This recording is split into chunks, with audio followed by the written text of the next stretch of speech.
Olá, eu sou Hilton Santos e sejam todos muito bem-vindos aqui no canal, que tem por objetivo contar histórias bíblicas em uma linguagem acessível a todos. E a nossa história de agora se encontra lá em 1 Samuel, no capítulo 28. E o cenário é o seguinte, né? Saul, depois de ter fugido várias vezes e poupado a vida também de Saul duas vezes, ele resolve ir para Aquis, rei de Gat, né? Ele pede exílio político naquele país. Ele, seus 600 homens, suas famílias, enfim. E Aquis, rei de Gat, concede esse exílio em troca dos favores militares de Davi.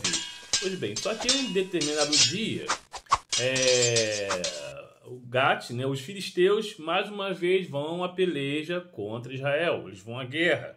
E aí, Aquis fala convoca, né, exatamente, literalmente convoca Davi e seus homens para irem à guerra com eles contra Israel, porque mal sabia que Davi ainda era fiel ao seu país. Ele apenas o enganava, fazendo incursões militares em povos vizinhos, né, dizendo que foi que atacou o sul de Judá, o sul não sei o que de Benjamim, etc. Né?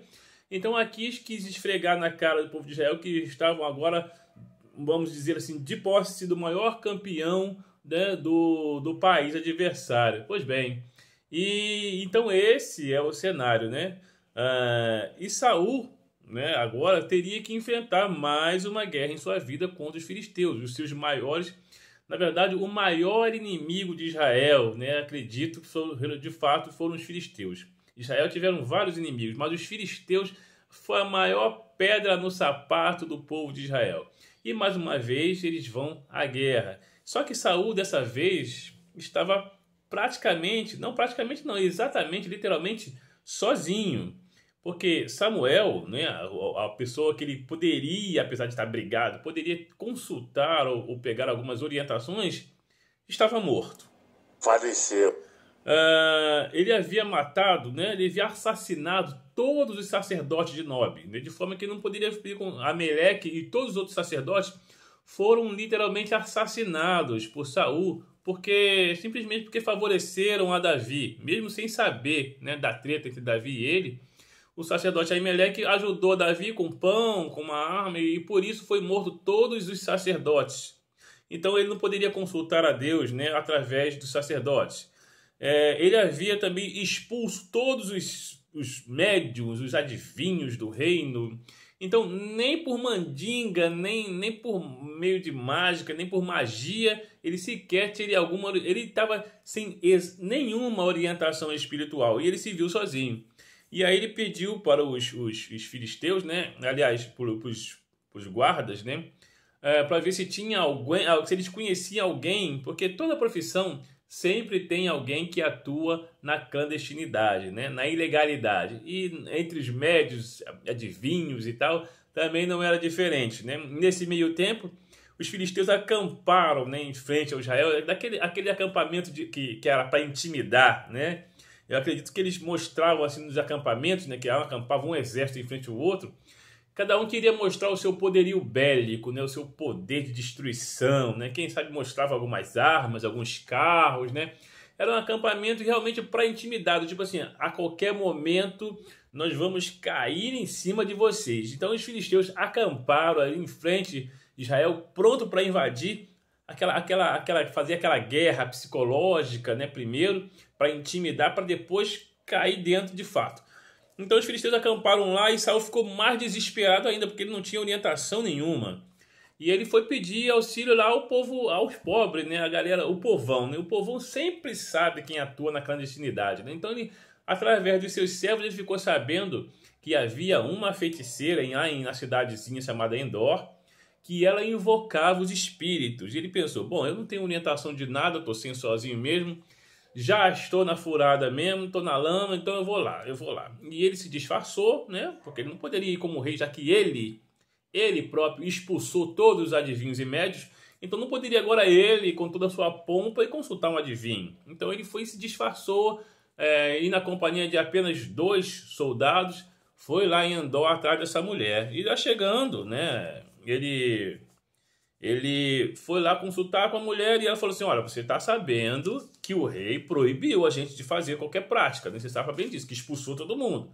E aí ele jurou que não teria problema nenhuma com aquela mulher. Naquele tempo, o juramento de um homem, ainda que esse homem fosse totalmente desconhecido, valia, né? Ainda que fosse um homem realmente estranho, se ele jurasse alguma coisa, esse juramento estava valendo, poderia levar a sério porque estava valendo, ainda que fosse um desconhecido. Então Saul realmente jurou para aquela mulher que ela não correria perigo, que ele não ia delatar, isso aí apenas queria apenas usar os serviços dela como médium. Pois é. Então tá, então aí a mulher falou assim: olha, quem que você quer que eu invoque? Ele falou: eu quero que você invoque Samuel. Bom, haviam vários Samuels, né, naquele reino, então ela falou: bom, deve ser um Samuel qualquer, né? Então ela fez os seus encantamentos, os seus rituais, né, que sempre tem um ritual, né? Então ela fez lá os seus rituais e, segundo ela, viu descer, aparecer um espírito. Só que esse espírito era, na verdade, uma forma de um velho ancião, né, um ancião vestido de sacerdote, envolto numa estola sacerdotal, né? E aí ela associou uma coisa a outra, que seria, então, no caso, o próprio Saul. Quando ela viu que era um sujeito que parecia o Samuel sacerdote morto, e viu, quando ele reparou o tamanho do sujeito, que era um homem majestoso, grande, como que Saul era realmente muito alto, né? Um grande, e pelas imagens, ideias, ou talvez informações que ela tinha, ela associou uma coisa a outra e disse: não, você não é Saul, o rei? E aí Saul falou: não, eu sei, realmente, eu sou o rei, eu fui descoberto, fui desmascarado, mas você não vai correr perigo. Como eu já jurei que você não vai correr perigo. Também. Então, mas o que você vê aí? Aí ela falou: eu vejo um senhor envolto numa capa e tal. Ele falou: é Samuel, é o sacerdote e tal. E aí foi falar com Samuel. Então, através da médium, né, o espírito começou a falar com Saul, né? E é interessante que o espírito, sim, existem várias correntes sobre esse espírito, que alguns acham que é o próprio Satanás, outros acreditam que seja um espírito mesmo. De qualquer forma, os espíritos que aparecem na Bíblia só falam realmente o que Deus quer que se fala. Foi assim, inclusive, com Balaão, né? Ele foi convocado para amaldiçoar Israel, né? Mas na verdade, quando ele abriu a boca, ele só falou o que Deus quis que ele falasse. Então, com esse espírito também não foi diferente, né? Quando esse espírito, através da médium, né? Na verdade, era ela quem estava falando. Então, através dela, o espírito disse através dela somente o que Deus quis que o espírito falasse, né? Que Saul ouvisse. Então, através da mulher, né, o suposto espírito, né, de Samuel, disse que ele morreria com seus filhos nessa batalha, em função de tudo que ele fez, começando lá por ter poupado Abimeleque, por todas as transgressões e desobediências que Saul havia feito. Ele iria sofrer as consequências nessa batalha, e a consequência seria justamente a morte dele junto com os seus filhos, né? No caso, a saber, os 3 filhos, né? Os 3 filhos, eu acredito que os mais velhos, né? Jonatas e os outros 2, que eu não me lembro o nome agora. Mas enfim, então seria esse. E aí, ao ouvir essa sentença, né, Saul meio que cai desfalecido, porque ele estava há 2 dias sem comer. E aí, mas não quis comer, e ficou daquela coisa toda e tal, e tal. E a mulher insistiu para que ele comesse. Que imagina, tem um rei morto ali, né, lá no cafofo dela. Né, assim, uma complicação terrível, né? Então ele insistiu, os 2 homens que estavam com ele, os guardas, né, ou enfim, assessores, não importa quem, que estavam com Saul, também insistiu, e só assim ele resolveu comer alguma coisa e recobrou aí as forças e tal. E naquela mesma madrugada ele já estava partindo para sair, né? Quando ele aceitou comer, a mulher, né, apesar de estar muito mais pobre por culpa do próprio Saul, ela pegou, acho que o único boi cevado que tinha, né? Aliás, o único bezerro cevado, né? Ou seja, aquele bezerro que estava lá para engordar, né? Então ela pegou aquele bezerro, matou o bezerro e preparou aquele bezerro, né? Depois de matá-lo, preparou o bezerro e tal, e aquela coisa, fez um assado lá e preparou tal o pratinho e deu para Saul, né? Apesar de ela saber que foi por causa dele que ela estava pobre naquela miséria toda, porque a profissão dela foi atrapalhada por ele, que proibiu e expulsou todo mundo, e também por saber que ela nunca mais o veria, né? Porque, segundo o próprio espírito, ele morreria na manhã seguinte, no dia seguinte, né?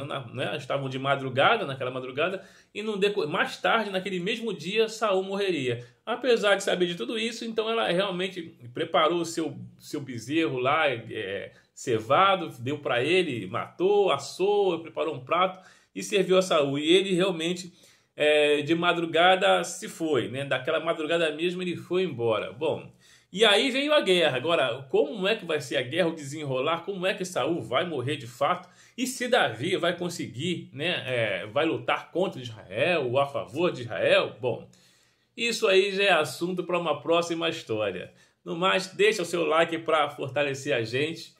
Compartilhem, comente o que vocês acharam, etc, etc. Fique com Deus e pense nisso.